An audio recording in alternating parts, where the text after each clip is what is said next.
तो आज हम अध्याय 3 पढ़ेंगे जिसका नाम है हिमालय की बेटियां।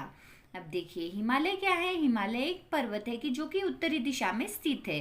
और हिमालय की बेटियां, अब हिमालय की बेटियां किसे कहा गया है कि जो कोई भी गंगा, यमुना, सतलुज, यह जो नदियां हैं जो हिमालय में से निकलती है उन्हें हिमालय की बेटियां कहा है। ऐसा क्यों? क्योंकि देखिए जो कुछ भी नैसर्गिक दृश्य है उसको मानवीय रूप लेखक ने इस पाठ में दिया है। जैसे कि बहुत से लेखक कवि होते हैं जो नदियों को, जिन्होंने नदियों को क्या है, माता की उपमा दी है।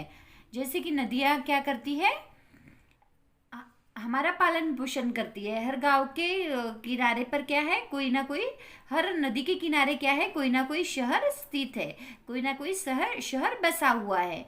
वह किस वजह से? नदियों की वजह से। इसलिए नदियाँ क्या करती है, एक माँ की तरह हमारा पालन पोषण, हमारी देखभाल करती है। इसीलिए बहुत से लेखकों ने नदी को माँ की उपमा दी है। पर इस पाठ में लेखक ने नदियों को बेटियों की उपमा दी है। लेखक का कहना है कि हम नदी को बेटी, अपनी माँ, अपनी प्रेयसी, अपनी बहन, किसी की भी उपमा हम दे सकते हैं और कोई भी रूप में हम उन्हें देख सकते हैं, ऐसा लेखक का मानना है। तो अब देखिए हिमालय की बेटियां। अभी तक मैंने उन्हें दूर से देखा था, बड़ी गंभीर, शांत, अपने आप में खोई हुई लगती थी। संभ्रांत महिला की भांति वे प्रतीत होती थी। उनके प्रति मेरे दिल में आदर और श्रद्धा के भाव थे। माँ और दादी, मौसी और मामी की गोद की तरह उनकी धारा में डुबकियां लगाया करता। लेखक इस पाठ अभी क्या बताया है कि लेखक एक हिमालय की यात्रा पर जब गए तब उन्होंने देखा कि उन्होंने वहां पर अलग अलग नदियों को देखा। तब वह उन नदियों को देखकर क्या कहते हैं कि अभी तक मैंने उन्हें दूर से ही देखा था। अभी तक मैंने उन्हें क्या है, दूर से ही देखा था। बड़ी शांत, बड़ी गंभीर, शांत, अपने आप में खोई हुई लगती थी। अब लेखक ने क्या किया था कि लेखक ने नदियों को दूर से का मतलब है कि समतल मैदानों में ही उन्होंने, लेखक ने नदियों को देखा था। तो वहां पर वह कैसी दिखती थी? गंभीर, शांत, अपने आप में खोई हुई लगती थी, है ना। उस मैदानों में वह अपने आप में खोई हुई लगती थी। संभ्रांत महिला की भांति वे प्रतीत होती थी। संभ्रांत का मतलब होता है कि शांत, सरल, सुशील महिला के भांति वह लगती थी। उनके प्रति मेरे दिल में आदर और श्रद्धा के भाव थे। उन नदियों को देखकर उनके मन में आदर और श्रद्धा के भाव उत्पन्न होते थे। वह कहते हैं कि मुझे लगता वह माँ और दादी, मौसी, मामी की गोद की तरह उनकी धारा में डुबकियां लगाया करता। वह कहते हैं कि मैं नदियों की धारा में इस तरह डुबकियां लगाया करता जैसे कि वह उनकी माँ की, दादी की या मौसी की गोद में है। उन्हें ऐसा महसूस होता था जब वह नदियों की धारा में डुबकियां लगाया करते थे।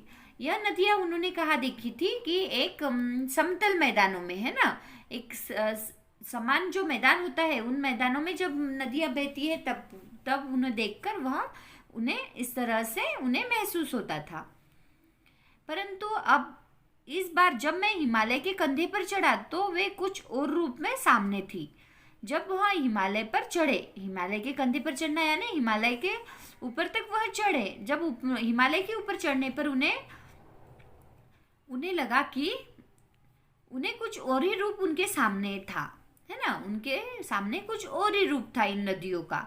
मैं हैरान था कि यही दुबली पतली गंगा, यही यमुना, यही सतलुज समतल मैदानों में उतरकर विशाल कैसे हो जाती है।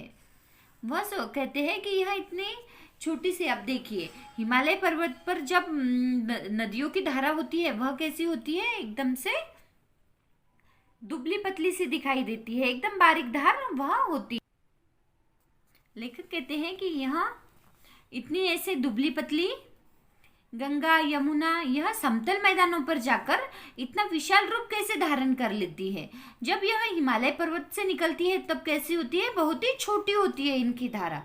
और जब यह ऐसे समतल मैदानों पर चली जाती है तो वह कैसे विशाल रूप धारण कर लेती है, उतरकर विशाल कैसे हो जाती है, यह वह सोच में पड़ जाते हैं। इनका उछलना और कूदना, खिलखिलाकर लगातार हंसते जाना, इनकी यह भाव भंगी, इनका यह उल्लास कहाँ गायब हो जाता है, मैदान में जाकर। वह कहते हैं कि यहाँ जैसे हमने ऊपर से बहती हुई नदियों को आपने अगर देखा होगा तो वह उनमें से अलग अलग आवाजें आती है, तो उनको क्या कहा है कि वह लगातार हंसते जाना, उनका वह खिलखिलाकर हंसना, उनकी वह भावभंगी, इनका यह उल्लास कहाँ गायब हो जाता है मैदान में जाकर। वह पहाड़ पर से हिमालय पर से जब उतरती है तब वह हंसते गाते अपनी जोश में वह नीचे उतरती है, और वह जो उल्लास उनका होता है, उल्लास से जब वह उतरती है वह उल्लास मैदान में कैसे गायब हो जाता है। इस सोच में लेखक पढ़ते हैं कि वह उल्लास उनका कहाँ गायब हो जाता है मैदान में जाकर। किसी लड़की को जब मैं देखता हूँ, किसी कली पर जब मेरा ध्यान अटक जाता है, तब भी वह इतना कौतूहल विस्मय नहीं होता जितना कि इन बेटियों की बाल लीला देखकर। अब देखिए, लेखक ने इन नदियों को बेटियों की उपमा दी है। अब आपको पता है जब लड़कियां छोटी होती है, बच्ची होती है, तो उनमें एक अलग उत्साह, उनमें एक अलग मस्ती सी होती है ना। उसी तरह लेखक कहते हैं कि वही उल्लास, वही उनका हंसना खिलखिलाना मुझे सब इन नदियों में दिखाई देता है, पर कब? जब यह हिमालय में होती है तब। आगे देखिए, कहाँ ये भागी जा रही है, कहाँ वह कौन सा लक्ष्य है जिसने इन्हें बेचैन कर रखा है। अपने महान पिता का विराट प्रेम पाकर भी इनका हृदय अतृप्त ही है, तो वह कौन होगा जो इनकी प्यास मिटा सकेगा। तो अब देखिए लेखक क्या कहते हैं कि यह कहाँ भागी जा रही है। हिमालय से वह तेज बहती हुई जाती है, तो वह लेखक सोचते हैं कि यह कहाँ भागी जा रही है, वह कौन सा लक्ष्य है जिसने इन्हें बेचैन कर रखा है। वह कौन सा लक्ष्य है जिन्हें नदियों को बेचैन कर रखा है। अपने महान पिता का मतलब पिता को हिमालय की उपमा दी गई है ना। जब बेटियां नदियों को कहा है तो नदियों का पिता कौन है? हिमालय पर्वत को बताया गया है। अपने महान पिता का विराट प्रेम पाकर भी अगर इनका हृदय अतृप्त है, तो वह कौन होगा जो इनकी प्यास मिटा सकेगा। बर्फ जली नंगी पहाड़ियां, छोटे छोटे पौधों से भरी घाटियां, बंधुर आदित्यकाय, सरसब्ज उपत्यकाएं, ऐसा है इनका लीला निकेतन। वह कहते हैं कि वह इतनी तेज बहती हुई है ना, बेचैन वहाँ कहाँ भागी जा रही है। तो वह जब हिमालय पर्वत से बहती है तो उन्हें अलग अलग छोटे छोटे पेड़ पौधे मिलते हैं, छोटे छोटे पेड़ पौधों से भरी घाटियां, बंधुर आदित्यकाय का क्या मतलब है कि बंधुर आदित्यकाय बंधुर यानी कि उतार चढ़ाव वाली, ठीक है। और आदित्यकाय हम कह सकते हैं कि जो पहाड़ के ऊपर एक समतल भूमि होती है उसे आदित्यकाय कहा जाता है। अब पहाड़ है, पहाड़ पर अगर कहीं पर ऐसे समान जमीन आ जाए तो उसे आदित्यकाय कहा जाता है। बंधुर यानी कि उतार चढ़ाव वाली। और सरसब्ज उपत्यकाएं, सरसब्ज किसे कहा जाएगा? सरसब्ज यानी हरी भरी उपत्यकाएं का मतलब भी घाटिया ही होता है, ठीक है। ऐसे बर्फ जली रंगी पहाड़ियां, छोटे छोटे पौधों से भरी घाटियां, बंधुर आदित्यकाय, सरसब्ज उपत्यकाएं, ऐसा है इनका लीला निकेतन। इसमें से वह बहती हुई अपनी लीलाएं दिखाती हुई आगे आगे बढ़ती जाती है। खेलते खेलते जब ये जरा दूर निकल जाती है तो देवदार, चीड़, सरो, चिनार, सफेदा, कैल के जंगलों में पहुंचकर शायद इन्हें बीती बातें याद करने का मौका मिल जाता होगा। अब लेखक क्या कहते हैं कि वह तेज बहाव से पहाड़ों से बहकर आती है, और जब यह आगे जाती है, खेलते खेलते जब यह बहुत आगे निकल जाती है, तब इन्हें देवदार, चीड़, सरो, चिनार, सफेदा, कैल के जंगलों में इन्हें पहुंचकर शायद इन्हें बीती बातों को याद करने का मौका मिल जाता होगा। इनकी जो बातें हैं, इनकी बीती बातों को याद करने का इन्हें यहाँ पर मौका मिल जाता होगा, क्योंकि जंगलों में से नदियाँ तब थोड़ी कम तेज बहाव में बहने लगती है, तो वह सोचते हैं कि वह उनकी बीती बातों को इस जगह पर याद कर रही होंगी। कौन जाने बुढ़ा हिमालय अपनी इन नटखट बेटियों के लिए कितना सिर धुनता होगा। बड़ी बड़ी चोटियों से जाकर पूछिए तो उत्तर में विराट मौन के सिवाय उनके पास और रखा ही क्या है। वह क्या कहते हैं कि इन बड़ी बड़ी, ये देखिए, कौन जाने बूढ़ा हिमालय अपनी इस नटखट बेटियों के लिए कितना सिर धुनता होगा यानी वह कितना परेशान होता होगा ये अपनी इस नटखट बेटियों को लेकर। लेखक इस तरह से कहते हैं। वहां पर जाकर अगर हम पूछेंगे उत्तर विराट में जो उत्तर दिशा में जो हिमालय पर्वत है वहां पर जाकर हम उनसे अगर यह सवाल पूछेंगे तो उन विराट मोहन के सिवाय उसके पास और रखा ही क्या है, उनके पास कोई जवाब होगा क्या? नहीं। विराट मोहन यानी एकदम वह चुपचाप वहां पर खड़ा दिखाई हमें देता है। आगे देखिए, सिंधु और ब्रह्मपुत्र ये दो ऐसे नाम हैं जिनके सुनते ही रावी, सतलुज, व्यास, चनाब, झेलम, काबुल, कपिशा, गंगा, यमुना, सरयू, गंगट, कोसी आदि हिमालय की छोटी बड़ी सभी बेटियां आंखों के सामने नाचने लगती है। तो यह सिंधु और ब्रह्मपुत्र से ही क्या है, इन नदियों का उगम होता है। तो वह कहते हैं कि इन दोनों का अगर नाम ले, सिंधु और ब्रह्मपुत्र, तो यह सभी छोटी बड़ी नदियां आंखों के सामने, सभी छोटी बड़ी बेटियां आंखों के सामने नाचने लगती है। वास्तव में सिंधु और ब्रह्मपुत्र स्वयं कुछ नहीं है। यह विशाल ऐसी नदियां जो है सिंधु और ब्रह्मपुत्र, यह स्वयं में कुछ है क्या? नहीं। यह दयालु हिमालय के पिघले हुए दिल की एक एक बूंद न जाने कब से इकट्ठा होकर इन दो नदियों महानदों के रूप में समुद्र की ओर प्रवाहित होती रही है। लेखक क्या कहते हैं कि यह सिंधु और ब्रह्मपुत्र स्वयं कुछ नहीं है। यह क्या है, हिमालय से जो एक एक बूंद पिघलती है वह इकट्ठा होकर कब विशाल रूप धारण कर लेती है और समुद्र की ओर प्रवाहित होती जा रही है। इस तरह से लेखक ने कहा है कि हिमालय की बूंद से यह नदियों का निर्माण हुआ है, बूंद बूंद से। कितना सौभाग्यशाली है वह समुद्र जिसे पर्वतराज हिमालय की इन दो बेटियों का हाथ पकड़ने का श्रेय मिला। अब आपको पता है नदियां आखिर में जाकर कहाँ मिल जाती है, समुद्र में मिल जाती है। तो इसे लेखक ने किस तरह से बताया है कि कितना सौभाग्यशाली है वह समुद्र जिसे पर्वतराज हिमालय की इन बेटियों का हाथ पकड़ने का श्रेय मिलता है। यह हिमालय की पर्वत से निकलकर यह नदियां बहती हुई कहा जाती है समुद्र में जाती है। इसीलिए कहा है कि इन बेटियों का हाथ पकड़ने का मौका समुद्र को मिलता है, तो वह कितना सौभाग्यशाली है। इस तरह से अब आगे देखिए, जिन्होंने मैदानों में इन नदियों को देखा होगा उनके ख्याल में शायद ही यह बात आ सके कि बूढ़े हिमालय की गोद में बच्चियां बनकर ये कैसे खेला करती है। अब देखिए, जिन्होंने सिर्फ मैदानों में ही इन नदियों को देखा है, जैसे मैदान में ही बहते हुए देखा है, हिमालय पर्वत पर बहते हुए नहीं देखा है, तो वह उनके ख्याल में शायद ही यह बात आ सके। वह इस बात को सोच भी नहीं पाते कि बूढ़े हिमालय की गोद में यह बच्चियां बनकर कैसे खेला करती है। बूढ़े हिमालय की गोद में यह बच्चियां बनकर कैसे खेला करती है, यह बात सिर्फ वही समझ पाता है जिसने हिमालय पर से इन नदियों को बहते हुए देखा है। माँ बाप की गोद में नंग धड़ंग होकर खेलने वाली इन बालिकाओं का रूप पहाड़ी आदमियों के लिए आकर्षक भले न हो, लेकिन मुझे तो ऐसा लुभावना प्रतीत हुआ वह रूप कि हिमालय को ससुर और समुद्र को उसका दामाद कहने में कुछ झिझक नहीं होती है। लेखक क्या कहते हैं कि मुझे वह रूप इतना लुभावना प्रतीत होता है, इतना मनभावन प्रतीत होता है कि समुद्र को उसका दामाद कहने में मुझे जरा भी झिझक नहीं होती है। लेखक कहते हैं कि वह नदियां, अभी ऊपर के परिचित में हमने देखा है कि नदियां समुद्र से आकर मिल जाती है। इसे लेखक ने किसकी उपमा दी है कि लेखक समुद्र को दामाद कह रहे हैं, समुद्र को दामाद की उपमा दे रहे हैं और हिमालय को ससुर कह रहे हैं। नदियों का वह पिता है, इसलिए हिमालय को ससुर की उपमा देने में उन्हें जरा भी झिझक नहीं है, मतलब जरा भी संकोच नहीं है। इस तरह से वह कह रहे हैं।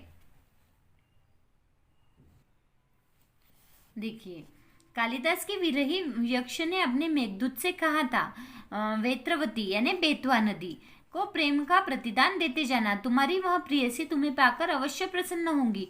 यह बात इन चंचल नदियों को देखकर मुझे अचानक याद आ गई। अब देखिए, लेखक ने नदियों को बेटियों की उपमा दी है। लेखक कहते हैं कि मैं अकेला ही नहीं हूँ कि जो नदियों को माता बहन की उपमा दे रहा हूँ।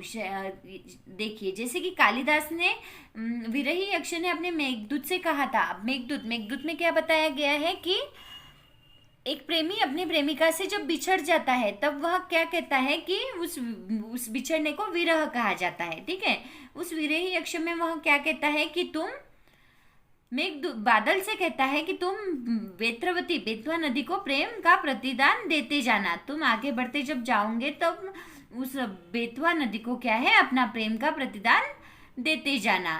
तुम्हारी वह प्रेयसी तुम्हें पाकर अवश्य ही प्रसन्न होंगी। तुम्हारी वह प्रेयसी तुम्हें पाकर अवश्य ही प्रसन्न होंगी। जैसे कि लेखक ने नदियों को बेटियों की उपमा दी है, वैसे ही कालिदास में मेघदूत में जो बादल है उसे भी क्या है, मानवीय रूप दिया गया है। यह बात लेखक इस लाइन पर से हमें बताना चाह रहे हैं। तो देखिए, यह बात इन चंचल नदियों को देखकर मुझे अचानक याद आ गई। वह कालिदास का लिखी हुई बात लेखक को अचानक से इन नदियों को देखकर याद आ गई और सोचा कि शायद उस महाकवि को भी नदियों का सचेतन रूपक पसंद था।